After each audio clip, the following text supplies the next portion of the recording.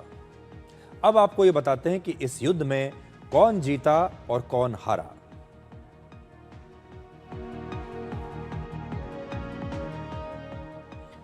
बार बार deadline देने वाला, बार बार धमकी देने वाला अमेरिका अब इस युद्ध विराम के बाद थोड़ा पीछे हटा है और दुनिया उसे पीछे हटते हुए देख रही है। अब अमेरिका ईरान से सीधे बातचीत कर रहा है। अमेरिका समझ चुका है कि सिर्फ ताकत के बल पर सब कुछ हासिल नहीं होगा, कुछ चीजें बातचीत से ही सुलझ सकती हैं। युद्ध जीता तो जा सकता है, लेकिन शांति बंदूक की नोक पर हासिल कभी नहीं की जा सकती। इजराइल ने ईरान युद्ध का पहला हमला किया था और उसका लक्ष्य था ईरान में सत्ता परिवर्तन, लेकिन वो लक्ष्य अभी तक हासिल नहीं हुआ। इस युद्ध पर इजराइल का नियंत्रण धीरे धीरे कमजोर होता गया और अब बातचीत शुरू हो गई है जो इजराइल को बहुत अच्छी नहीं लग रही होगी, और इसलिए अब इस युद्ध पर इजराइल का पूरा नियंत्रण या पहले जैसा नियंत्रण नहीं रहा। इस समय ईरान सबसे ज्यादा मजबूत दिखाई दे रहा है।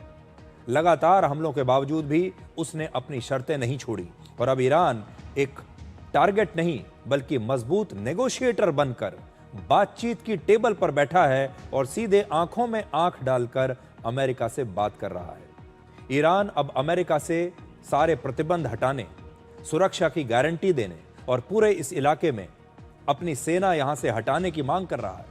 पाकिस्तान ने मध्यस्थ बनने का शानदार अभिनय किया, एक्टिंग की, और वो अमेरिका का एक पोस्टमैन बन गया। इस युद्ध विराम की सबसे बड़ी सच्चाई यह है कि अभी यह युद्ध खत्म नहीं हुआ है। बहुत सारे लोग शायद ये गलती कर रहे होंगे ये सोचकर कि ये युद्ध समाप्त हो गया।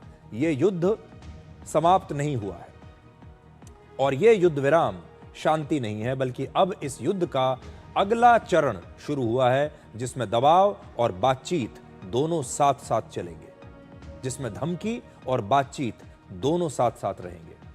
भारत के लिए इसमें यह है कि इस युद्ध विराम से लड़ाई खत्म नहीं हुई। पश्चिम एशिया में हालात किसी भी समय बदल सकते हैं और भारत को उसके लिए लगातार तैयार रहना होगा। इसलिए भारत को तनाव कम करने की कोशिशें तो जरूर करनी चाहिए और भारत के प्रधानमंत्री नरेंद्र मोदी लगातार इन तमाम देशों के राष्ट्राध्यक्षों से फोन पर बात कर रहे हैं। लगभग सभी से बात हुई है प्रधानमंत्री मोदी की, जिसमें कि डोनाल्ड ट्रंप से भी उनकी बातचीत हो गई है। इसलिए भारत को अपनी वो कोशिशें जारी रखनी चाहिए और हॉर्मुज जैसे समुद्री रास्तों की सुरक्षा पर भारत जैसे जो देश हैं उन्हें लगातार जोर देते रहना चाहिए। लेकिन आप बड़ी बात ये देखिए कि ऐसा लगता है कि अमेरिका पीछे हटा है। अमेरिका को ये स्थिति समझ में आ गई कि जैसा उसने सोचा था वैसा हुआ नहीं, जो उसका कैलकुलेशन था वैसा नहीं हुआ। जितना कमजोर उसने ईरान को समझा था उतना कमजोर ईरान निकला नहीं। ईरान को आज पूरी दुनिया सलाम कर रही है, चाहे ईरान के अंदर लाखों कमियां हों, चाहे उसने भी अपने लोगों पर जुल्म किया हो, चाहे ईरान भी एक बहुत ही कट्टरवादी नेता के हाथ में रहा हो, लेकिन ईरान की हिम्मत की अभी सभी लोग दाद दे रहे हैं। और ये मत भूलिए कि आज भी हॉर्मुज ईरान के ही कंट्रोल में है और आज भी ईरान ही तय करेगा कि हॉर्मुज खुलेगा या हॉर्मुज बंद रहेगा। इजराइल इस पूरे मौके का फायदा उठाना चाहता था। इजराइल की मंशा ये थी कि किसी भी तरीके से ईरान में सत्ता परिवर्तन हो जाए और ईरान को वो इतना कमजोर कर दे कि दोबारा ईरान इजराइल को कभी चुनौती ना दे सके। इसलिए इजराइल ये जानता था कि युद्ध विराम तो होगा, लेकिन उससे पहले वो ज्यादा से ज्यादा हमले करके ईरान को समाप्त कर देना चाहता था और उसने इस 40 दिनों का पूरा फायदा उठाया। लेकिन बड़ी बात अगर आप इजराइल की नजर से देखें तो ये है कि अमेरिका तो ईरान से बहुत दूर है, 11-12 हजार किलोमीटर की दूरी है। ईरान अमेरिका को तंग नहीं कर सकता, परेशान नहीं कर सकता, लेकिन ईरान इजराइल को जरूर परेशान करता रहेगा क्योंकि ये दोनों पड़ोसी देश हैं। इजराइल ये जानता है कि जब जब ईरान के साथ उसका संघर्ष होगा तो इजराइल को बचाने के लिए कौन आएगा। इजराइल को तो हर रोज ईरान के साथ संघर्ष करना पड़ेगा। इसलिए इजराइल की मजबूरियां अलग हैं, इजराइल के मुद्दे बिल्कुल अलग हैं, लेकिन इस युद्ध विराम के बाद इजराइल की जो स्थिति है वो भी अब वैसी नहीं होगी जैसी पहले हुआ करती थी और इजराइल को ना चाहते हुए भी इस युद्ध विराम को मानना पड़ेगा। हालांकि मैं आपको आगे बताऊंगा कि इजराइल अभी भी लेबनान पर लगातार हमले कर रहा है। अब इस युद्ध विराम में सबसे ज्यादा चर्चा हो रही है पाकिस्तान के प्रधानमंत्री शहबाज शरीफ के एक सोशल मीडिया पोस्ट की। इस एक पोस्ट ने पाकिस्तान के मध्यस्थता के दावे की पोल खोल दी है और ऐसा लग रहा है कि इस पूरी बातचीत में पाकिस्तान की भूमिका एक ऐसे पोस्टमैन की थी जिसका रिमोट कंट्रोल अमेरिका के पास था। सबसे पहले आप शहबाज शरीफ का ये सोशल मीडिया पोस्ट देखिए। उन्होंने 8 अप्रैल की रात 12:46 पर, यानी कल रात 12:46 पर सोशल मीडिया प्लेटफॉर्म एक्स पर यह पोस्ट किया। इसमें शहबाज शरीफ लिखते हैं, मैं फुल स्क्रीन पर, बड़ी स्क्रीन पर आपको दिखाता हूं। वो लिखते हैं कि मिडिल ईस्ट में जो युद्ध चल रहा है उसे खत्म करने के लिए कूटनीतिक कोशिशें लगातार आगे बढ़ रही हैं हालात ऐसे बन रहे हैं कि अगर थोड़ा और समय मिल जाए तो जल्द ही कोई ठोस नतीजा निकल सकता है। इसलिए मैं डोनाल्ड ट्रंप से दिल से अनुरोध करता हूं कि जो डेडलाइन तय की गई है उसे 2 हफ्तों के लिए और बढ़ा दिया जाए ताकि बातचीत सही तरीके से आगे बढ़ सके। देखिए कैसे वो लिख रहे हैं इसमें। ये उनका पोस्ट है। I earnestly request President Trump to extend the deadline for 2 weeks. फिर वो आगे लिखते हैं, मैं पूरी ईमानदारी और सिंसेरिटी से ईरान से भी ये अपील करना चाहता हूं कि वो स्ट्रेट ऑफ हॉर्मूज को अगले 2 हफ्तों के लिए खोल दे। ये एक गुडविल जेस्चर होगा जिससे भरोसा बढ़ेगा और माहौल बेहतर बनेगा। साथ ही मैं सभी युद्ध में शामिल पक्षों से यह अपील करता हूं कि वो हर जगह 2 हफ्तों का सीज फायर करें। इससे कूटनीति को पूरा मौका मिलेगा और इस युद्ध को हमेशा के लिए खत्म करने की दिशा में ठोस कदम उठाए जा सकेंगे। तो ये भाषा वैसे ही आपको थोड़ी अजीब लग रही होगी। पाकिस्तान जैसा देश शांति की बात कर रहा है, डिप्लोमेसी की बात कर रहा है। देखिए वो कह रहा है कि डिप्लोमेटिक एफर्ट्स। पाकिस्तान के मुंह से ये भाषा अच्छी नहीं लगती और जब आप इस पोस्ट को पढ़ेंगे तो कोई भी ये समझ जाएगा कि ये भाषा ना तो पाकिस्तान की है ना शहबाज शरीफ की है। ये भाषा तो कहीं और की लग रही है। ये भाषा तो पाकिस्तान ने कभी बोली ही नहीं। तो इस पोस्ट को पढ़कर ऐसा लगता है मानो पाकिस्तान के कहने पर ही अमेरिका और ईरान के बीच ये युद्ध विराम हुआ है। इस प्रकार का पोस्ट शहबाज शरीफ ने लिखा है।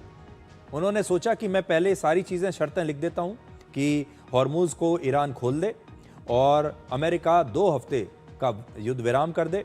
मैं पहले लिख देता हूं और उसके बाद थोड़ी देर के बाद ये हो जाएगा और लोग सोचेंगे कि ये सब हमने करवाया है। लेकिन असल में ये पोस्ट पाकिस्तान ने लिखी ही नहीं थी। ये भाषा भी पाकिस्तान की नहीं है, बल्कि ये पोस्ट लिखी गई थी अमेरिका में, जिसे शहबाज शरीफ ने सिर्फ सोशल मीडिया पर पोस्ट किया है। लेकिन इस पोस्ट की एक लाइन ने पाकिस्तान की पोल खोल दी और वो लाइन है सबसे ऊपर जो आपकी स्क्रीन पर है। देखिए ऊपर लिखा है draft Pakistan PM message on x, यानी पाकिस्तान के प्रधानमंत्री एक्स पर क्या मैसेज लिखने वाले हैं, यह उसका ड्राफ्ट है। और यह मैसेज पाकिस्तान के प्रधानमंत्री के लिए शायद कहीं और से तैयार होकर, शायद कहीं और से लिखकर आया था और उन्हें कहा गया कि आपको सिर्फ इसे कॉपी पेस्ट करके पोस्ट कर देना है। लेकिन शहबाज शरीफ की टीम ने एक और बड़ी बेवकूफ़ी करके शहबाज शरीफ को शोबाज शरीफ बना दिया। शहबाज से शोबाज बन गए। उन्होंने जब यह मैसेज कॉपी किया तो ऊपर लिखे संदेश को भी कॉपी कर लिया और उसे जस का तस पोस्ट कर दिया, जिससे सारी दुनिया को यह खबर लग गई कि यह पोस्ट कहीं और से लिखवा कर आया है और उन्होंने इसको जस के तस कॉपी करके पेस्ट कर दिया। और जाहिर सी बात है यह पोस्ट और कहां से आया होगा, व्हाइट हाउस के अलावा, क्योंकि अगर यह मैसेज पाकिस्तान में लिखा गया होता तो संदेश में यह स्पष्टीकरण लिखने की जरूरत नहीं थी कि यह संदेश जो है यह पाकिस्तानी प्राइम मिनिस्टर का है। इसका मतलब है कि यह मैसेज सिर्फ एक वर्किंग डॉक्यूमेंट की तरह था, जिसे सोशल मीडिया पर फाइनल पोस्ट करने से पहले ऊपर लिखे शब्दों को पहले हटाया जाना था। लेकिन ऐसा लगता है कि पाकिस्तान के प्रधानमंत्री शहबाज शरीफ इस मैसेज के मिलने के बाद शायद इतने गदगद हो गए, या फिर जो उनकी टीम है उसने कोई बहुत बड़ी बेवकूफ़ी की और उन्होंने जल्दबाजी में इस पूरे पोस्ट को ऐसे के ऐसे ही कॉपी कर लिया और फिर पोस्ट कर दिया। और जब तक वो इसे ठीक करके दोबारा पोस्ट करते, पूरी दुनिया को युद्ध विराम में पाकिस्तान की सच्चाई का पता चल चुका था। इस पोस्ट करने के बाद 1 मिनट के बाद ही उन्हें ख्याल आया कि, या उनकी टीम जो कर रही होगी उसको यह ख्याल आया कि उन्होंने गलत पोस्ट कर दिया है और फिर उन्होंने दोबारा से इस पोस्ट को एडिट किया, ऊपर वाली जो लाइन है उसे हटाया और फिर इसे दोबारा पोस्ट किया गया। युद्ध विराम की पूरी स्क्रिप्ट अमेरिका में लिखी गई होगी और इसमें पाकिस्तान मध्यस्थ नहीं बल्कि एक ऐसा मोहरा है जिसका इस्तेमाल सिर्फ एक बिचौलिए की तरह मैसेज देने के लिए किया गया। पाकिस्तान ने पूरी दुनिया को यह रास्ता दिखाया कि अगर किसी देश के साथ अच्छे संबंध स्थापित करने हों तो कैसे संपूर्ण आत्मसमर्पण करना पड़ता है और एक आज्ञाकारी सहयोगी की तरह आंख बंद करके अपने सीनियर पार्टनर की बात माननी पड़ती है, तब जाकर दोस्ती होती है। अब सबसे बड़ी आशंका यह है कि कहीं इस युद्ध विराम के बहाने पाकिस्तान ईरान के साथ भी कोई खेल तो नहीं खेल रहा। आज हम ईरान को यह जरूर बताना चाहेंगे कि वो इस पोस्ट के बाद पाकिस्तान से भी सावधान रहे। युद्ध विराम के लिए ईरान ने पाकिस्तान के प्रधानमंत्री शहबाज शरीफ और फील्ड मार्शल असीम मुनीर को धन्यवाद दिया है। डोनाल्ड ट्रंप ने भी बाकायदा उनका नाम लिया है कि इन दोनों ने बड़ी मदद की। लेकिन क्या असीम मुनीर और शहबाज शरीफ भरोसे के लायक हैं? किसी भी मध्यस्थ के लिए सबसे जरूरी शर्त होती है उसका निष्पक्ष होना। लेकिन क्या पाकिस्तान वास्तव में निष्पक्ष है?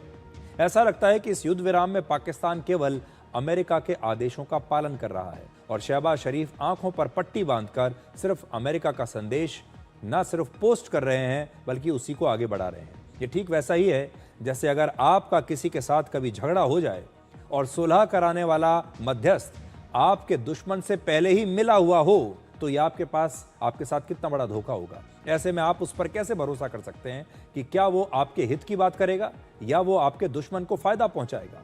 इस सोशल मीडिया पोस्ट को देखने के बाद ईरान को यह गलतफहमी नहीं होनी चाहिए कि पाकिस्तान उसकी तरफ से भी मध्यस्थता कर रहा है। ईरान को अब यह बिल्कुल स्पष्ट हो जाना चाहिए कि पाकिस्तान अमेरिका का एजेंट है और अमेरिका पाकिस्तान को मध्यस्थता के लिए सिर्फ एक टूल की तरह इस्तेमाल कर रहा है।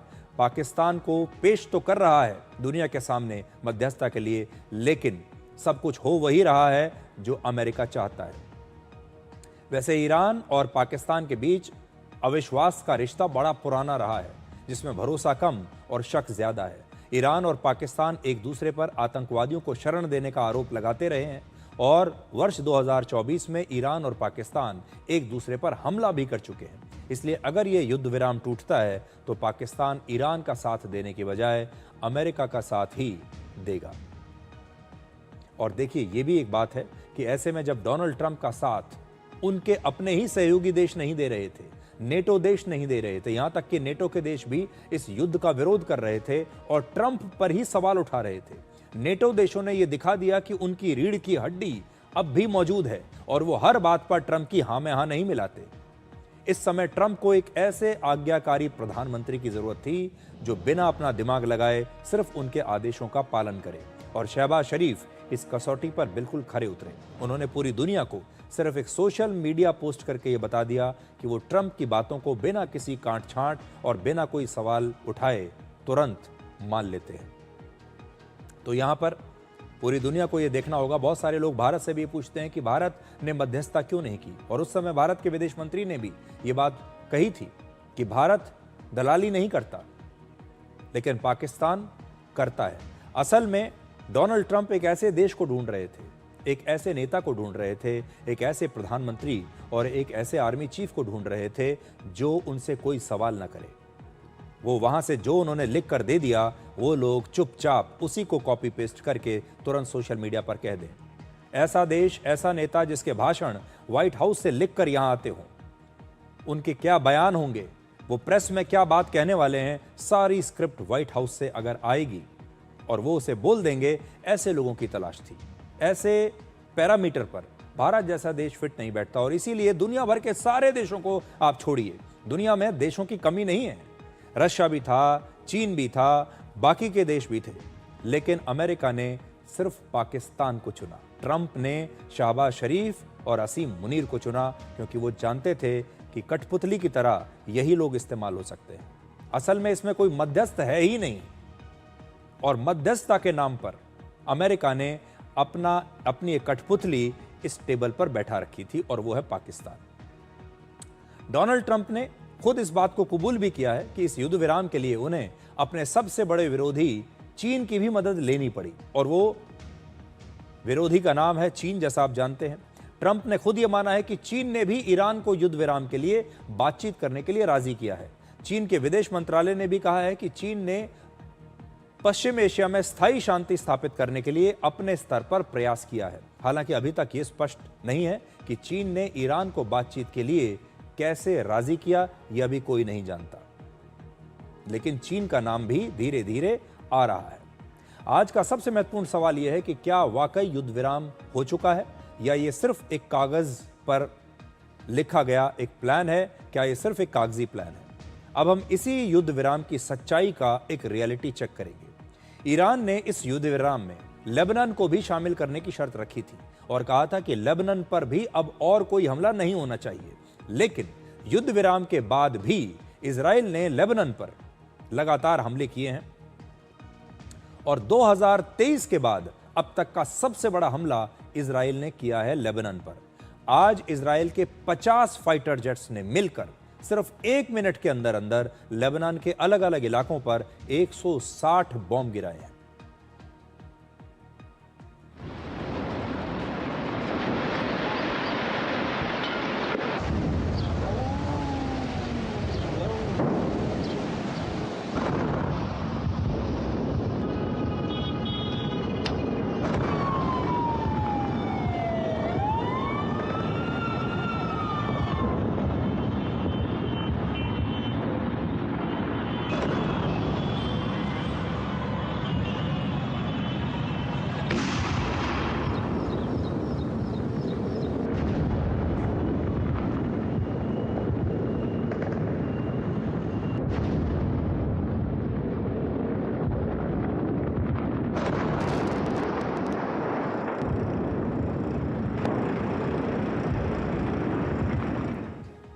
तो युद्ध विराम तो हो गया, लेकिन लेबनान और इजराइल के बीच युद्ध विराम नहीं हुआ है।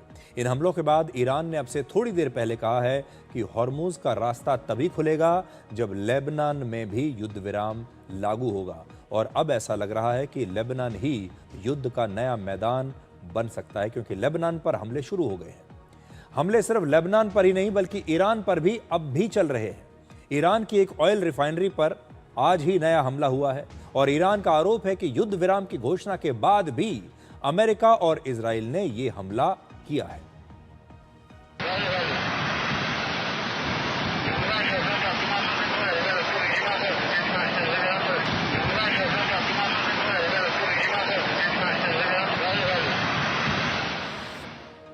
और आज कुवैत की सेना ने भी सोशल मीडिया पर एक पोस्ट किया जिसमें उन्होंने लिखा कि युद्ध विराम के बाद दोपहर 3 बजे तक उन्होंने ईरान के 28 ड्रोन्स को मार गिराया है।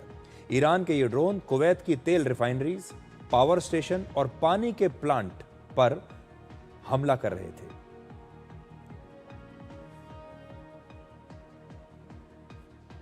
शुहादाए जंग रमजान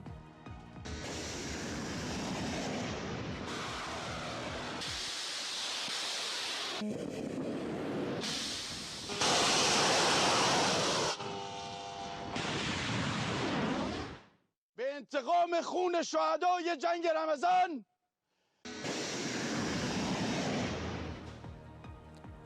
भारत ने भी पश्चिम एशिया में हुए इस युद्ध विराम का स्वागत किया है और कहा है कि इससे स्थायी शांति की उम्मीद बनी है।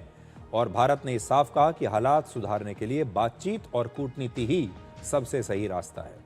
भारत का यह भी कहना है कि इस युद्ध का तेल और व्यापार पर बहुत बुरा असर हुआ है, इसलिए हॉर्मुज से जहाजों का आना जाना बिना रुकावट जारी रहना बहुत ही जरूरी है। युद्ध विराम के बाद आज एक बार फिर ईरान में मौजूद भारतीय दूतावास ने भारत के नागरिकों के लिए एक नई एडवाइजरी जारी की है। इसमें 2 महत्वपूर्ण सलाहें हैं। पहला, भारतीय नागरिक जल्द ईरान छोड़ दें और ईरान छोड़ने के लिए वो भारतीय दूतावास से तुरंत संपर्क करें और दूतावास जो रास्ता बताए उसी के जरिए वो ईरान से बाहर निकलें। दूसरा, किसी भी इंटरनेशनल बॉर्डर की तरफ बिना दूतावास से पूछे बिल्कुल ना जाएं। दूतावास ने हेल्पलाइन नंबर और अपना ईमेल नंबर भी जारी किया है। अगर आप किसी ऐसे व्यक्ति को जानते हैं जो भारत का नागरिक है और ईरान में फंस गया है तो आप ये नंबर और एडवाइजरी उनके साथ शेयर कर सकते हैं। अब देखिए, हॉर्मुज अगर तुरंत खुल भी जाए तो क्या सब कुछ ठीक हो जाएगा? तो इसकी संभावना काफी कम है। इंटरनेशनल एयर ट्रांसपोर्ट एसोसिएशन यानी IATA ने आज ये कहा कि अगर हॉर्मुज दोबारा खुल भी जाता है और आगे चलकर खुला रहता है तब भी जेट फ्यूल की सप्लाई को सामान्य होने में कई महीने लग जाएंगे। पूरी दुनिया की एयरलाइंस के इस अंतर्राष्ट्रीय संगठन का मानना है कि युद्ध से पश्चिम एशिया में ऑयल रिफाइनिंग की जो क्षमता है उस पर बुरा असर पड़ा है। इसी वजह से पूरी दुनिया में तेल और जेट फ्यूल की सप्लाई अब बहुत कम हो गई है और इसके सामान्य होने में काफी वक्त लगेगा। इस संस्था का यह बयान बहुत महत्वपूर्ण इसलिए है क्योंकि इससे यह संकेत मिलता है कि जेट फ्यूल की बढ़ी हुई कीमतों की वजह से हवाई टिकट जो महंगी हो गई हैं, उनके फिलहाल सस्ते होने की संभावना ना के बराबर है। तो आपने देखा होगा पूरी दुनिया की जो एयरलाइन है उन्होंने अपने किराए बढ़ा दिए हैं, हवाई टिकट महंगी हो गई हैं। इसलिए अगर आप आगे चलकर यात्रा करने के बारे में सोच रहे हैं, चाहे भारत के अंदर या भारत से बाहर, तो एक बात सोचकर चलिए कि अभी जो टिकटें महंगी हुई हैं वो शायद और महंगी होंगी। सस्ते होने का तो काफी दिनों तक कोई सवाल ही नहीं है क्योंकि पूरी दुनिया में तेल की कमी हो गई है। अब एक छोटे से ब्रेक के बाद आपको बताएंगे कि इस युद्ध में अमेरिका ने ईरान पर कितने हमले किए और अमेरिकी सेना ने जो है इसके लिए क्या स्ट्रेटजी अपनाई। अमेरिका के रक्षा मंत्री ने आज एक प्रेस कॉन्फ्रेंस की है जिसमें उन्होंने इस हमले के बारे में तमाम जानकारियां दी हैं, तमाम आंकड़े दिए हैं और वो आंकड़े हम आपके साथ शेयर करेंगे इस ब्रेक के बाद।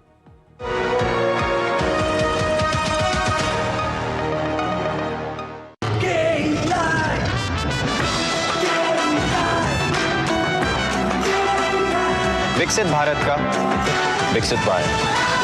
भारत की सबसे बड़ी gold loan NBFC Muthoot finance से गोल्ड लोन लीजिए और फिर देखिए सोना क्या नहीं कर सकता। कॉल कीजिए 1-800-313-1212। हिंदुस्तान मिले हिंदुस्तान से, जय हो विजय हो, देश हो विदेश हो, जेके हो। देश का टायर जेके टायर। घुटना, कंधा या कमर, चाहे जैसा हो दर्द, डॉक्टर ऑर्थो आपको देता है दर्द से पूरी आजादी। ये कोई टेम्पररी पेन किलर नहीं, आयुर्वेदिक औषधि है। क्या तनाव आपके मानसिक और शारीरिक स्वास्थ्य पर बुरा असर डाल रहा है और आप समय प्रबंधन नहीं कर पा रहे? तनाव प्रबंधन के लिए टेलीमानस के 14416 पर संपर्क करें। PIMR Indore joins India's elite universities, bringing global top 20 standards at a 32 years academic legacy. Learn to lead high quality education in management, commerce and law. Table के ऊपर से जब भी खाता है दबा के खाता। ये भाई साहब सब पचा देते। पर दिक्कत तो होने आती है जो टेबल के नीचे से खाता। मुल्तानी पश्मीना, अपने हक का खाओ, सब कुछ पचाओ। भारत की सबसे बड़ी gold loan NBFC Muthoot finance से गोल्ड लोन लीजिए और फिर देखिए सोना क्या नहीं कर सकता। कॉल कीजिए 1-800-313-1212।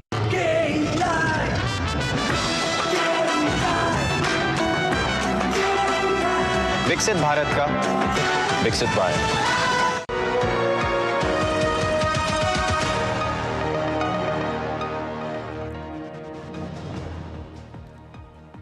तो अब आपको ये बताते हैं कि अमेरिका ने जो हिसाब किताब दिया है इस युद्ध का, उसमें उसने कौन कौन सी जानकारियां शेयर की हैं। अमेरिकी सेना के मुताबिक ईरान युद्ध में अब तक 1700 मिसाइल्स और ड्रोन्स को उन्होंने हवा में नष्ट किया।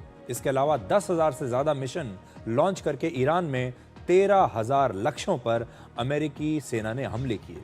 ईरान की हथियार बनाने वाली 90% फैक्ट्रीज और 80% एयर डिफेंस सिस्टम को अमेरिका ने नष्ट कर दिया। इसके अलावा 450 से ज्यादा मिसाइल स्टोरेज साइट्स और 800 ड्रोन स्टोरेज बेसिस को अमेरिका ने नष्ट किया है। अमेरिका के मुताबिक ईरान के 150 समुद्री जहाजों को पानी में डुबो दिया गया है और लगभग 50% उनकी छोटी जो बोट्स हैं उन्हें भी नष्ट कर दिया गया है।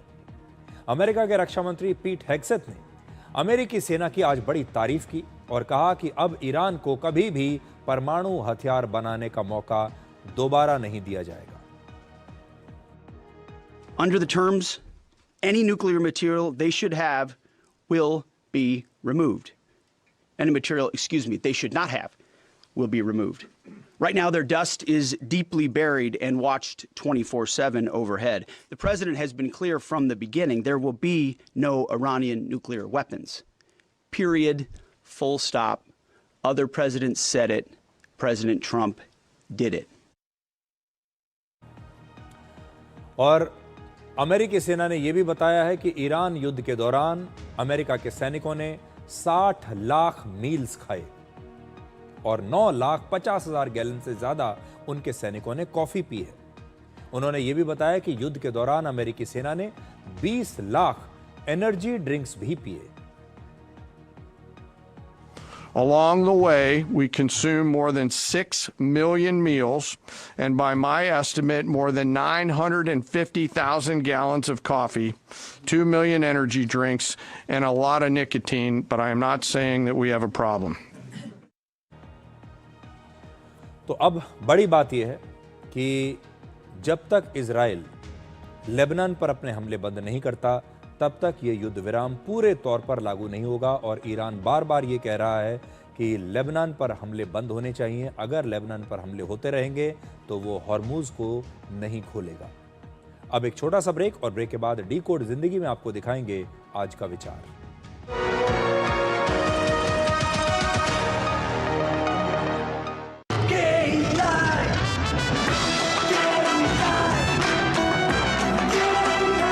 विकसित भारत का विकसित भारत। भारत की सबसे बड़ी gold loan NBFC Muthoot finance से गोल्ड लोन लीजिए और फिर देखिए सोना क्या नहीं कर सकता। कॉल कीजिए 1-800-313-1212। वर्किंग मॉम हूँ ना, जॉब के साथ सबका ध्यान रखना पड़ता है। बच्चों को स्कूल के लिए रेडी करो, हस्बैंड को ऑफिस के लिए, अब इन सब के साथ रोड पे अनसर्टेनिटी के लिए भी रेडी रहो। That's too much to ask for। पर जब से गाड़ी में जेके स्मार्ट टायर लगवाए हैं, एक टेंशन तो कम हो। JK Smart Tire with embedded sensor technology that gives you real-time alerts, which saves fuel and makes drives safer। Thanks to JK Smart Tires। अब लग रहा है कमान तो मेरे ही हाथ में है। डॉक्टर ऑर्थो ऑयल के रेगुलर मसाज से जॉइंट हेल्थी रहते हैं, और अगर प्रॉब्लम बहुत पुरानी है तो डॉक्टर ऑर्थो कैप्सूल्स साथ लेना ना भूलें। अब दर्द भी घुटने टेकेगा। इस देश की हर माँ, बच्चे, बूढ़े, जवान, खिलाड़ी, डॉक्टर, इंजीनियर, सबको गाय भैंस की दूध की शक्ति पर भरोसा है। पर जब इन पशुओं को कपिला पशु आहार मिलेगा, तभी तो दूध सिर्फ ज्यादा ही नहीं, शक्ति से भरपूर भी होगा। कपिला पशु आहार, देश का नंबर 1 पशु आहार। PIMR Indore joins India's elite universities, bringing global top 20 standards at a 32 years academic legacy.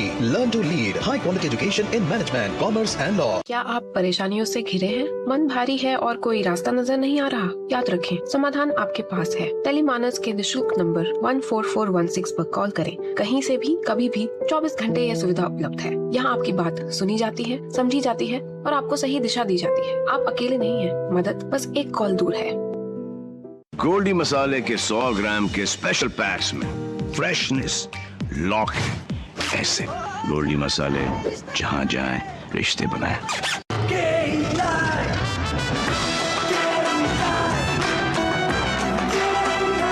विकसित भारत का विकसित भारत।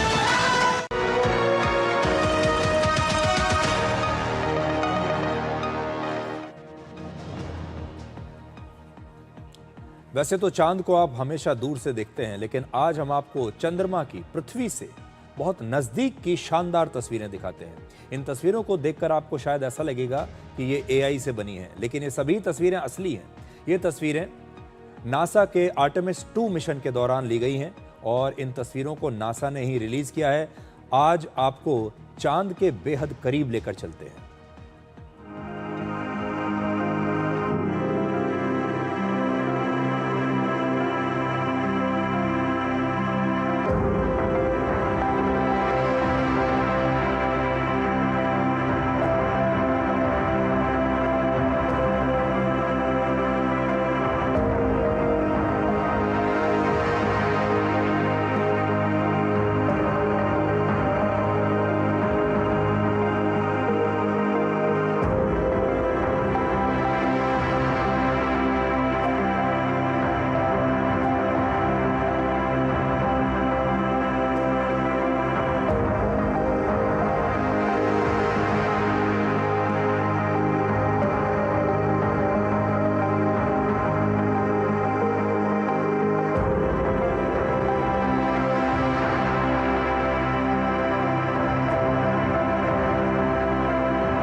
तस्वीरों में आपने देखा कि पृथ्वी से चंद्रमा कैसा दिखाई देता है और चंद्रमा से पृथ्वी कैसे दिखाई देती है। तो इन शानदार तस्वीरों के बाद अब समय आ गया है आपसे अलविदा कहने का। तो आज के लिए डिकोड में इतना ही। अब आपसे हमारी अगली मुलाकात होगी कल रात 9 बजे। तब तक आप खुश रहिए, सुरक्षित रहिए, स्वस्थ रहिए। और जीवन की सबसे महंगी चीज है आपका वर्तमान, जो एक बार चला जाए तो फिर पूरी दुनिया की संपत्ति से भी हम उसे वापस नहीं ला सकते। नमस्कार।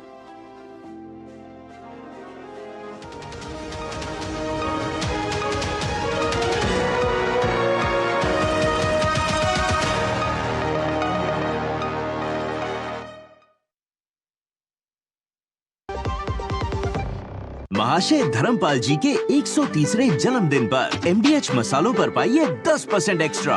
अब स्वाद के साथ बचत भी। अब पाइए बचत ही बचत।